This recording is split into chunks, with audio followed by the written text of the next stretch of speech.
So, sumakit siya bigla. Sobra sakit. Worst pain of my life, 10 out of 10. Iiyak ka. Lahat na ng buong gabi walang tulog.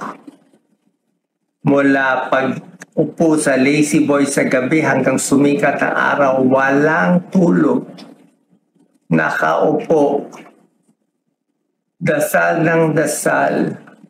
Humihiyaw lang buong gabi. Sasakit siya para siyang may kutsilyo na may sumasaksak sa likod mo. Saksak, saksak, saksak. Ito. So, 3 days, sobrang pain. Sabi ni Doc Lisa, no choice. Dali sa hospital. Dating doon, shortcut ko na lang. May mga test. Nakita na yung kalaban. Nalaman na yung kalaban. Ang pangalan, sarcoma. Very rare.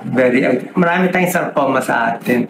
Pero yung ganitong sarcoma nagtatago na very aggressive, very big. Nainipit na ang liver, naipit pa yung puso ko. Puso ko nakapisa yung right atrium. Kaya siya rare because galing sa nerves. Galing sa nerve. Yun yung nagpa-rare sa kanya. Saan ko nakuha to? Think stress.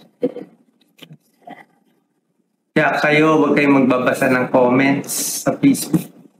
Na-stress ako sa mga comments.